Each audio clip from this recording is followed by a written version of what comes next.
تزخر الذاكرة المغربية بكم هائل من التراث الفولكلوري من الخرافات والأساطير التي أبدعها الخيال الشعبي لفك رموز العوالم الغيبية، لكن كونها فقط أساطير وخرافات لا يعني أنها تافهة، بل هي أشياء جميلة تطبعنا كمغاربة وتميزنا عن الشعوب والبلدان الأخرى. فنذكر على سبيل المثال: نباح الكلب نذير الشؤم، ورؤية الغراب تعني موت أحد الأقارب، وإذا رفت عينك اليمنى فذلك يعني أن أحدهم يذكرك بخير، أما إذا رفت عينك اليسرى فيعني العكس تماما. وكما يقال: غتشوف الغيب. وفتح المظلة داخل البيت يجلب الشؤم والخراب لأهل البيت. وهناك بعض المعتقدين أن الحذاء أو الصندالة ليس من الجيد أن يكون مقلوبا، لأن الشيطان كيصلي عليها بيناتنا، والشيطان كيصلي. وإذا كانت فردة حذاء فوق الأخرى فهذا يعني السفر، غتشد الطريق. أما الضحك بكثرة فيعني أن اليوم الموالي سيكون مليئا بالأحزان والبكاء. وإذا أحسست بحكة في اليد اليسرى فيعني غتشد الفلوس. لطالما نرى أشخاصا يحكون أيديهم ثم يقبلونها بعد ذلك باش يشدوا الفلوس. أما إلا حكيتي يدك اليمنى فيعني غتسلم على شي واحد. شي مرات كيقول لك شي واحد هاك حكلي وسط يدي ويبوسها. أما إذا ضربك شخص بالشربيل أو الشطابة أو المغرفة غتبقى بلا زواج. وهناك اعتقاد آخر يقول أنه إلا جاو عندكم الضياف خاص الميدة تجمع قبل ما يخرجوا، وإلا كيبقاو بنات الدار بلا زواج. قال لك إلا كنتي لابس صندالة ما تجرش رجليك داخل المنزل، حيت كتجيب الزلط وكتجري على الرزق. إذا أخرج الرضيع الكثير من الريق يعني أن المطر سيهطل. واعتقادات أخرى تقول أنه إلا جا العرس ديال شي واحد في الشتاء فلأنه كان كيلحس القدر كما قالوا جدودنا. والرائعة هي إذا تساقطت الأمطار وفي نفس الوقت أشرقت الشمس فهذا هو عرس الديب. قصة لالا ميمونة. لالا ميمونة التي يوجد ضريحها على مقربة من ضريح الولي الصالح مولاي بوسلهام بضواحي مدينة العريش. وتروي الحكاية أن لالا ميمونة وقعت في حب هذا المرابط المعتكف بهذا الثغر، وحتى لا تشغله عن جهاده وتعبده تضرعت إلى الله أن يحولها أمة سوداء دميمة، لأنها كانت ذات جمال وحسن، حتى تسهر على خدمة عشيقها دون أن يلفته جمالها فتشغله عن مهمته التي انقطع لها مع مريده.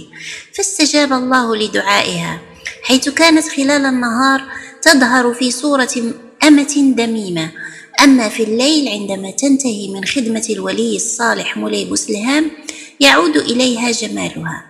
وعندما توفي مولاي بوسلهام طلبت بأن يبنى لها ضريح على مقربة من ضريحه، وتحتفظ لها الرواية الشفوية أيضا بأنها كانت جاهلة بشعائر الصلاة، حيث اشتهرت بأنها خلال إقامة صلواتها كانت تتوجه إلى القبلة مرددة في ركوعها وسجودها بخشوع. ميمونة تعرف ربي وربي يعرف ميمونة. وقد اتخذها أتباع الطريقة القناوية بالمغرب كأحد الملوك التي لها طقس احتفالي خاص بها، سواء من حيث الموسيقى والغناء أو الرقص أو اللون. ولهذا تعرف أيضا باسم لالا ميمونة قناوت أو ميمونة القناوية. بغلة القبور. بغلة الروضة بمعنى المقبرة أو بغلة القبور أو عذابة القبور هي أسطورة قروية تستوطن خيال ساكن القرى المنعزلة، خصوصا في أعالي الهضاب والجبال باللهجة البربرية. يسمى هذا المخلوق الخرافي تمغارت بمعنى عروسة القبور، وهي في تصور العامة بغلة تخرج من المقبرة حين يحين الليل لتبدأ ركضها المجنون الذي لا تنهيه إلا تباشير الصباح الأولى. في ظلام الليل تبدو مضيئة بفعل الشرر الهائل الذي يتطاير من عينيها، وتحدث حركتها جلبة مرعبة تمزق صوت الليل الموحش، فوقع حوافرها وصليل السلاسل الحديدية التي تحملها في عنقها يرعب كل من يلمحها أو يصادفها في طريقه. وإذا حدث أن صادفت في تجوالها الليلي رجلا تحمله على ظهرها إلى حيث مستقرها في المقبرة طبعا، وهناك تحفر له قبرا لتدفنه حيا أو تأكله، والأمر مرتبط برغبتها وشهيتها.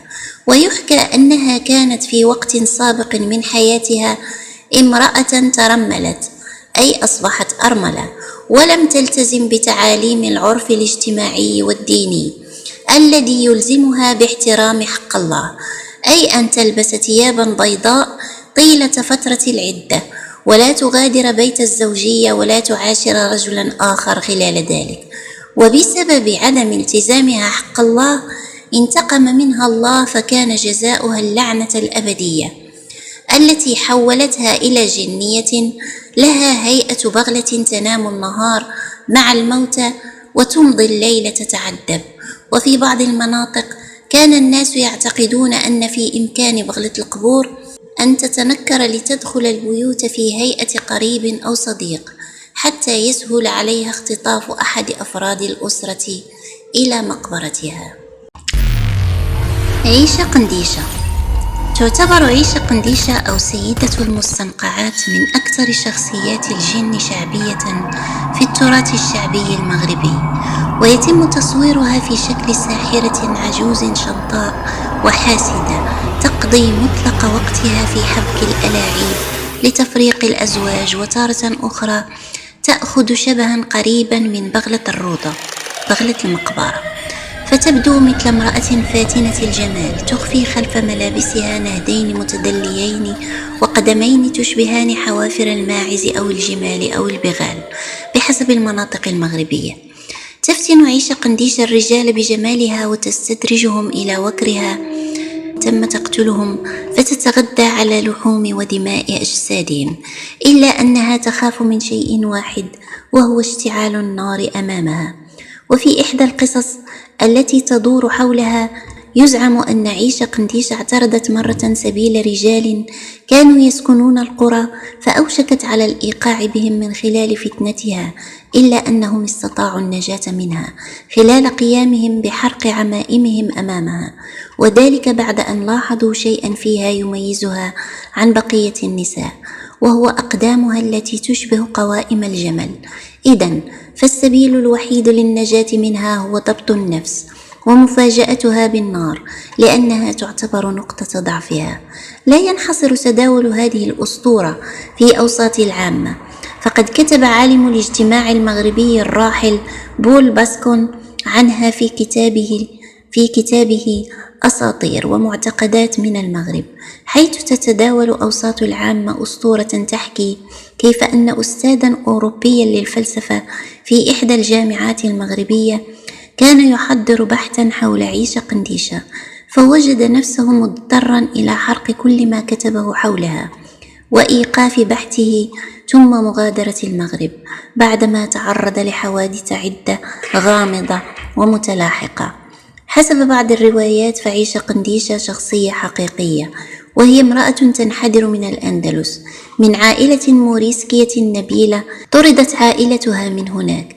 عاشت في القرن ال15 وأسماها البرتغاليون بعيشة كونديشة، أي الأميرة عيشة الكونتيسا، وقد تعاونت مع الجيش المغربي آنذاك لمحاربة البرتغاليين الذين قتلوا وشردوا أهلها، فأظهرت مهارة وشجاعة في القتال حتى ظن البعض على رأسهم البرتغاليون أنها ليست بشرا وإنما جنية. صنعت لنفسها مجدا واسما دائعا لدى المقاومين والمجاهدين وعامة المغاربة لما حاربت الاحتلال، واتخذت في ذلك مذهبا غريبا، كانت تقوم بإغراء جنود الحاميات الصليبية وتجرهم إلى حتفهم إلى الوديان والمستنقعات، حيث يتم ذبحهم بطريقة أرعبت المحتلين الأوروبيين. بالنسبة إلى الأنثروبولوجي الفنلندي ويسترمارك الذي درس أسطورتها بعمق، يتعلق الأمر باستمرار لمعتقدات تعبدية قديمة، ويربط بين هذه الجنية المهابة الجانب وعشتار آلهة الحب القديمة التي كانت مقدسة لدى شعوب البحر الأبيض المتوسط وبلاد الرافدين من القرطاجيين والفينيقيين والكنعانيين، حيث الذين كانوا يقيمون على شرفها طقوسا للدعارة المقدسة. وربما أيضا تكون عيشة قنديشة هي ملكة السماء عند الساميين القدامى، اعتقدوا قبلها في أنها تسكن العيون والأنهار والبحار والمناطق الرطبة بشكل عام. الجاثوم، أو كما يعرف بالعامية المغربية بوغطة، يقال إنه جان يجلس على صدر الإنسان ويسحب لسانه بأحد يديه وبالأخرى يخنقه، فيجلس الإنسان ولا حول ولا قوة له، فلسانه معقود ونفسه مخنوق، وربما قتل الإنسان. ولجلوسه على الصدر تدعوه بعض المناطق بأبركيب، ويقول الباحثون أن هذا ليس جانا، وإنما هو مجرد كابوس نظرا للإكثار من الأكل قبل النوم. وحيثما ينام الإنسان يوجد، فقد يكون في البيت أو في البستان أو في المركب أو في العراء. لا يوجد إنسان ليست له حكاية مع الجاثوم، فالكوابيس شر لا بد منه في حياتنا المعقدة هذه. والإنسان المكروب بالهموم المثقل بالعناء المقهور بالمعاناة لا يتبقى له إلا كثرة الكوابيس التي يتكفل بها. أما علميا فيطلق عليه شلل النوم، وتستغرق أعراضه من ثوان إلى عدة دقائق، وخلالها يحاول بعض المرضى طلب المساعدة أو حتى البكاء، لكن دون جدوى، وتختفي الأعراض مع مرور الوقت، أو عندما يلامس أحد المريض، أو عند حدوث ضجيج.